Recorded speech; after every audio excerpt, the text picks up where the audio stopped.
मेरी दोस्तों, निर्जला एकादशी की कथा सुनाती हूँ। अष्टादि हजार ऋषि मुनि बड़ी तन्मयता से एकादशियों की पापनाशक व रोचक कथाएं सुनकर आनंद विभोर हो रहे थे। अब सबने ज्येष्ठ मास के शुक्ल पक्ष की एकादशी की कथा सुनने की इच्छा व्यक्त की। तब सूत जी ने कहा, एक बार श्री भीमसेन व्यास जी से बोले, हे पितामह, भ्राता युधिष्ठिर, माता कुंती, द्रौपदी, अर्जुन, नकुल और सहदेव आदि एकादशी के दिन व्रत करते हैं और मुझे भी एकादशी के दिन अन्न खाने को मना करते हैं। मैं उनसे कहता हूँ कि भाई, मैं भक्ति पूर्वक भगवान की पूजा कर सकता हूँ और दान दे सकता हूँ, परंतु मैं भूखा नहीं रह सकता। इस पर व्यास जी बोले, हे भीमसेन, वे सही कहते हैं।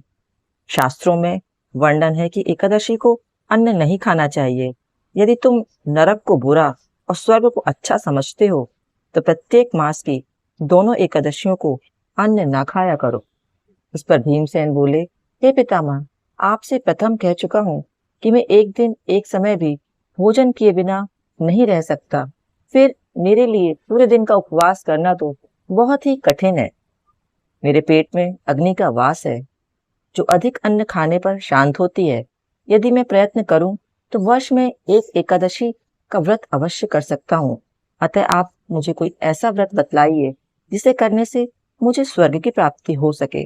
श्री व्यास जी बोले, हे वायुपुत्र, बड़े बड़े ऋषि और महर्षियों ने बहुत से शास्त्र आदि बनाए हैं।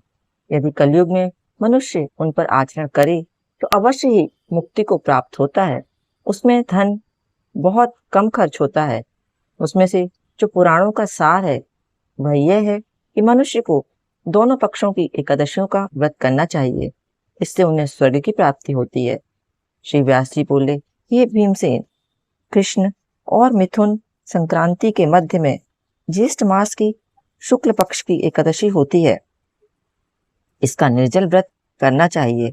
इस एकादशी के व्रत में स्नान और आचमन करते समय यदि मुख में जल चला जाए तो इसका कोई दोष नहीं है, लेकिन आचमन में 6 मासे जल से अधिक जल नहीं लेना चाहिए। इस आचमन से शरीर की शुद्धि हो जाती है। आचमन में 6 मासे से अधिक जल मद्यपान के समान है। इस दिन भोजन नहीं करना चाहिए। भोजन करने से व्रत नष्ट हो जाता है। यदि सूर्योदय से सूर्यास्त तक मनुष्य जलपान ना करे तो उससे 12 एकादशी के फल की प्राप्ति होती है। द्वादशी के दिन सूर्योदय से पहले ही उठना चाहिए। इसके पश्चात भूखे ब्राह्मण को भोजन कराना चाहिए। तत्पश्चात स्वयं भोजन करना चाहिए। हे भीमसेन, स्वयं भगवान ने मुझसे कहा था, इस एकादशी का पुण्य समस्त तीर्थों और दान के बराबर है। एक दिन निर्जला रहने से मनुष्य पापों से मुक्त हो जाता है। जो मनुष्य निर्जला एकादशी का व्रत करते हैं उनको मृत्यु के समय भयानक यमदूत नहीं दिखते, बल्कि भगवान विष्णु के दूत स्वर्ग से आकर उनको पुष्पक विमान पर बिठाकर स्वर्ग को ले जाते हैं। संसार में सबसे श्रेष्ठ निर्जला एकादशी का व्रत है। अतः यत्न पूर्वक इस एकादशी का निर्जल व्रत करना चाहिए। इस दिन ओम नमो भगवते वासुदेवाय इस मंत्र का उच्चारण करना चाहिए। गोदान करना चाहिए। इस एकादशी को भीमसेनी या पांडव एकादशी भी कहते हैं। निर्जल व्रत करने से पहले भगवान की पूजा करनी चाहिए और उनसे विनती करनी चाहिए कि हे भगवान, आज मैं निर्जल व्रत करता हूँ। इसके दूसरे दिन भोजन करूंगा। मैं इस व्रत को श्रद्धापूर्वक करूंगा। मेरे सब पाप नष्ट हो जाएं। इस दिन जल से भरा हुआ घड़ा, वस्त्र आदि से ढककर स्वर्ण सहित किसी सुपात्र को दान करना चाहिए। जो मनुष्य इस व्रत के अंतराल में स्नान तप आदि करते हैं उनको करोड़ पर स्वर्ण दान का फल मिलता है। जो मनुष्य इस दिन यज्ञ होमादि करते हैं उसका फल वर्णन भी नहीं हो सकता। इस निर्जला एकादशी के व्रत से मनुष्य विष्णु लोक को जाता है। जो मनुष्य इस दिन अन्न खाते हैं उनको चांडाल समझना चाहिए। वे अंत में नरक को जाते हैं।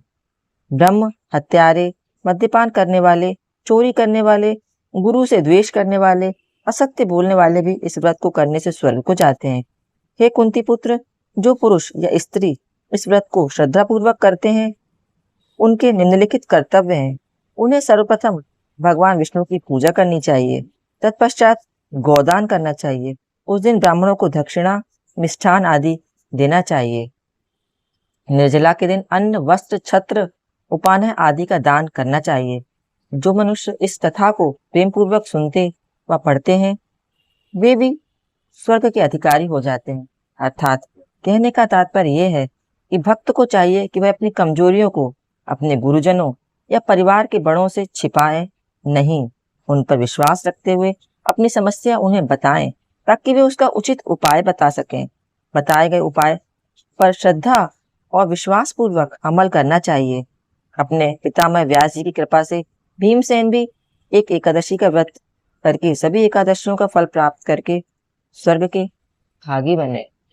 बोलो श्री हरि नारायण भगवान की जय। श्री हरि नारायण भगवान हर किसी की इच्छा इस तरीके से पूर्ण करें। यदि आपको मेरी कथा पसंद आई हो तो आप मेरे चैनल को लाइक और सब्सक्राइब जरूर कीजिए।